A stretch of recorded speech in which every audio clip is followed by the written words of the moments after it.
Thanksgiving, it's a holiday made for sports. Football, obviously, such a big part of this. If you go back in history, you'll find that college football has been playing on the date since the 1870s, while the pro game would eventually join them in the early 1900s. Basketball has even had a role to play on Thanksgiving, although most people probably won't remember this being the case. With that in mind, here are the best Thanksgiving sporting moments. The moments that made the annoying family chit-chat, the terrible side dishes you were forced to eat because a relative made them, and the premature talk of Christmas shopping all worth it.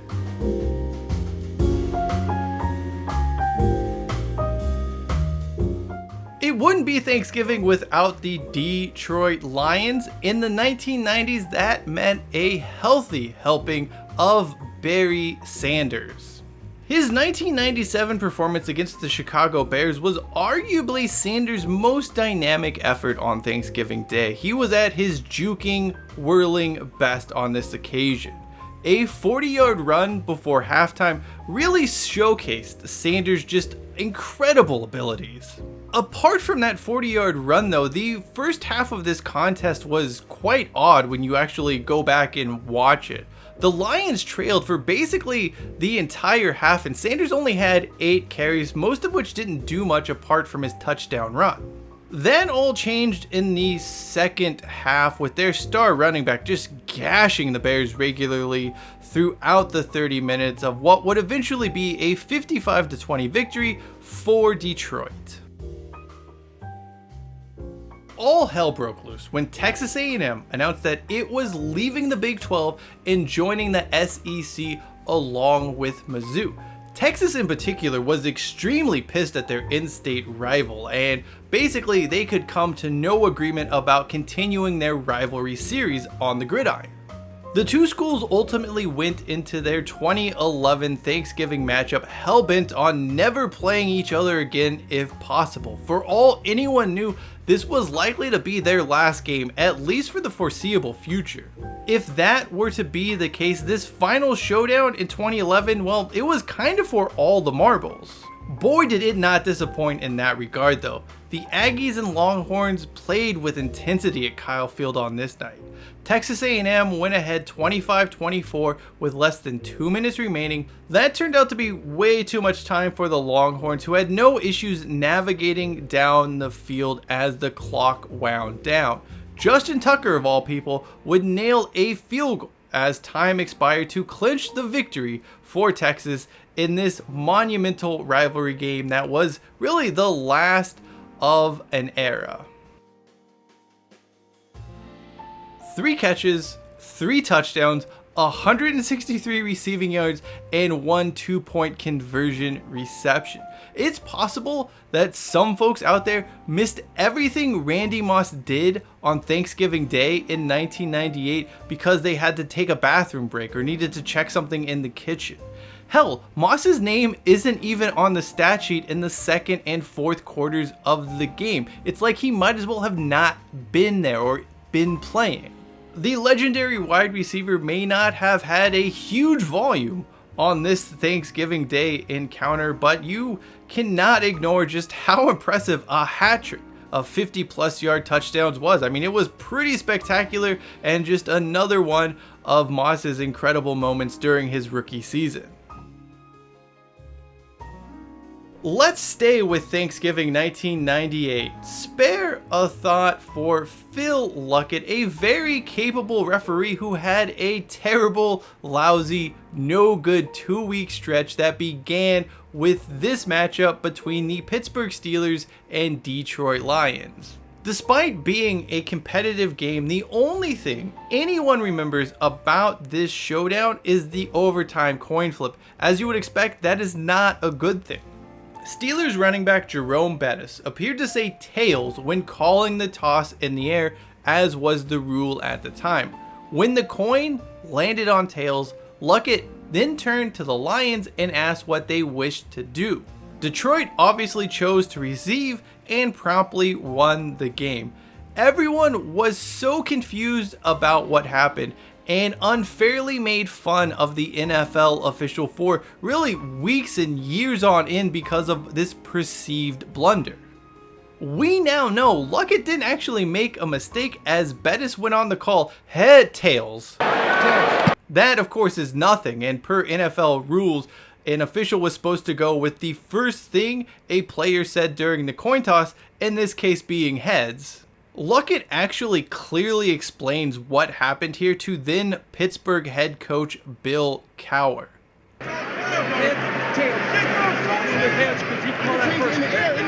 Let's go back and listen to the coin toss.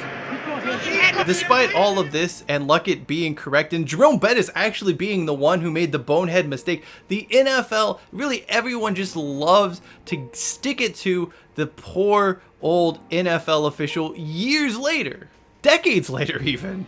The headline should really be Jerome Bettis tried to cheat, and instead the thumbnail on the NFL website's video is Luckett makes mistake on Thanksgiving. Like what a poor, you just have to feel bad for the guy. Things would go from bad to worse for Luckett though a week later when his crew allowed a touchdown to stand despite Vinny Testaverde not coming anywhere near the goal line with the football.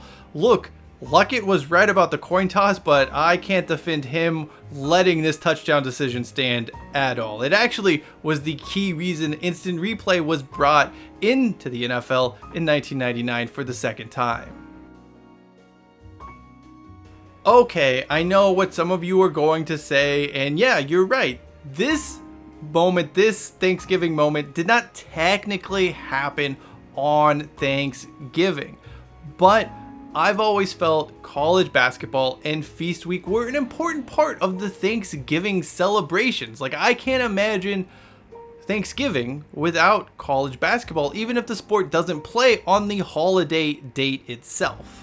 That brings us to a 2005 Maui Invitational Class between Gonzaga and Michigan State that took place on a Tuesday, playing in the small gym in Lawana at random times during the day. It just feels like Thanksgiving to me. Like, this is what I associate with Thanksgiving almost as much as NFL football. Anyway, this wild contest in the second round of the Maui Invitational needed 3 overtime periods to settle, with the Zags eventually winning 109-106.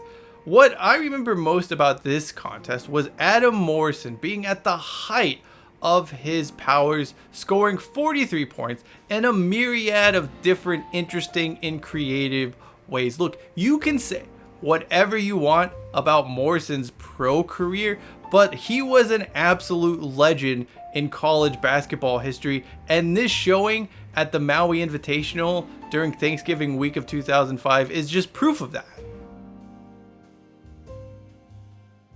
Every time I watch highlights of Houston Oilers running back Earl Campbell, I can't help but think he looks like a video game created player. He's just so much bigger and thicker and quicker than anyone else on the field that it just blows my mind, like he was a human cheat code.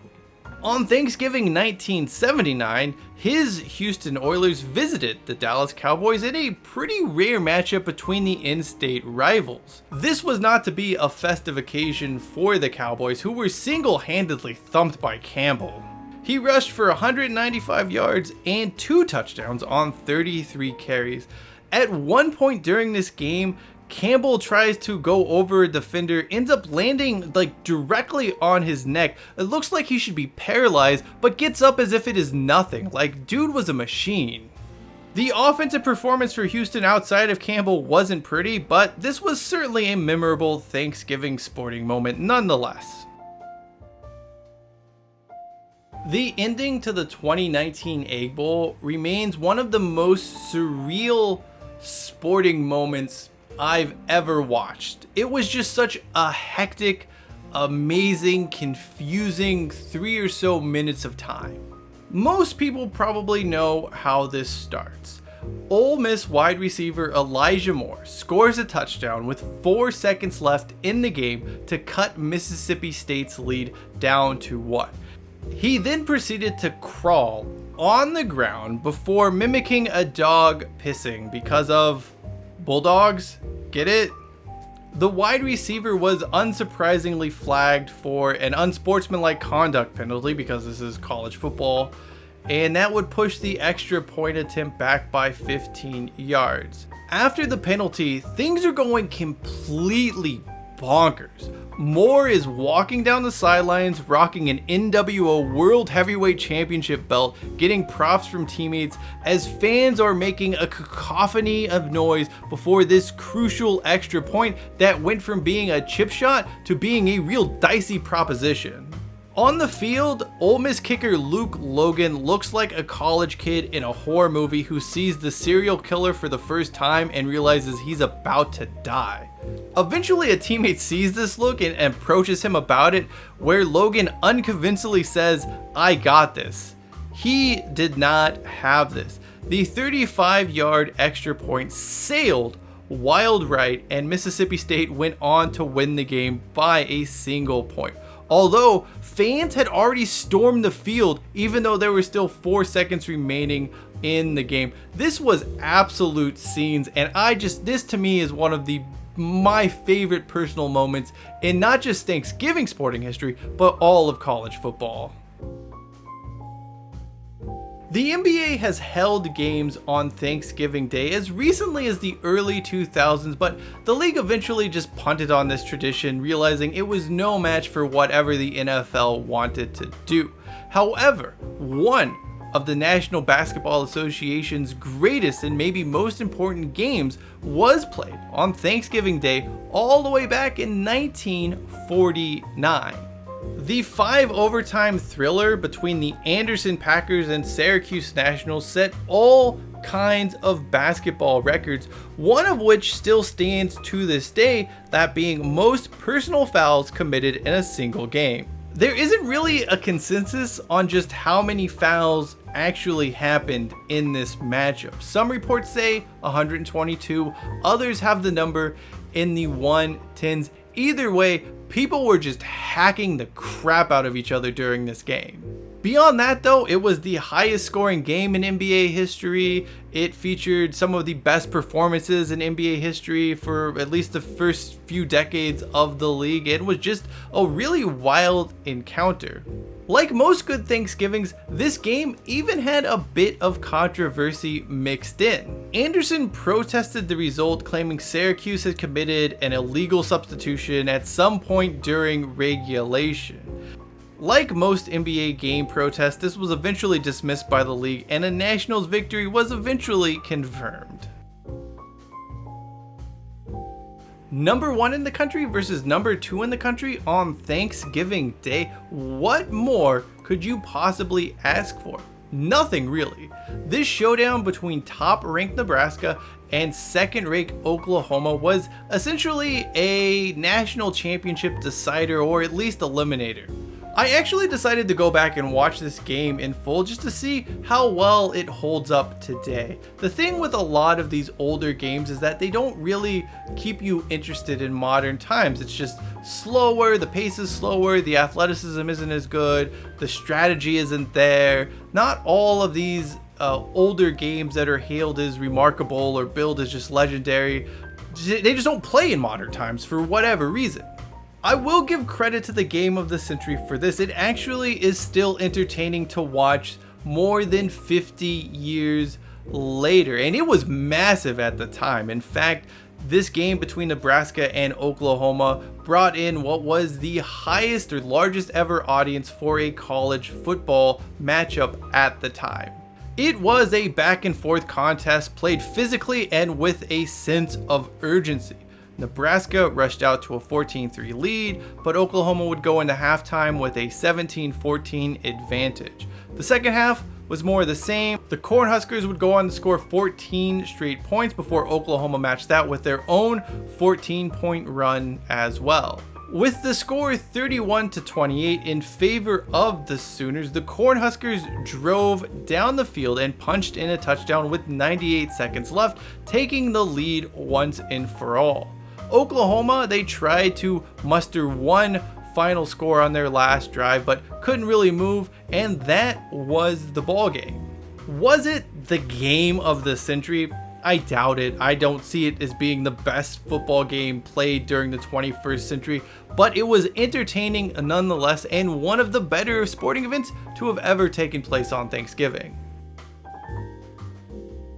Everyone focuses on what Leon Lett did during this play between the Dolphins and Cowboys Thanksgiving showdown, but what makes this all the more remarkable is what was actually shown during the TV broadcast. As the Cowboys blocked the Dolphins' field goal attempt to win the game, the TV cameras actually cut away from the play to Jerry Jones on the sideline celebrating what he and the rest of the Dallas Cowboys believes is a victory.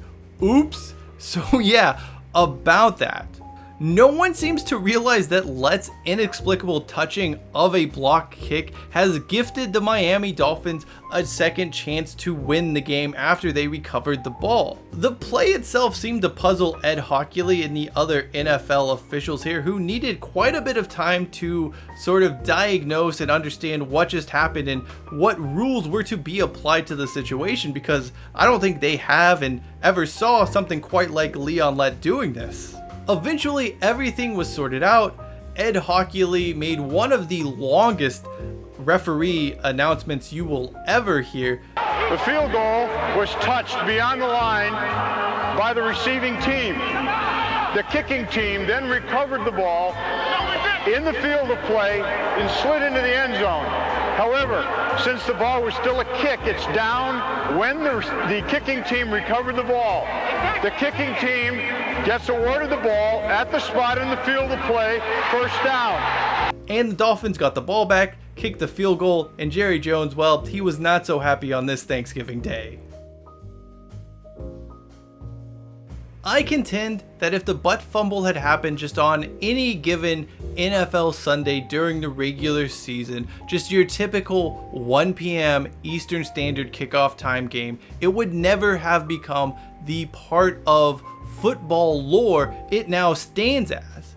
It is so much a product of time and place. This was a game. This was a moment everyone was seemingly watching. This is without question maybe one of only a handful of sporting moments that everyone around your Thanksgiving dinner table can remember and recall.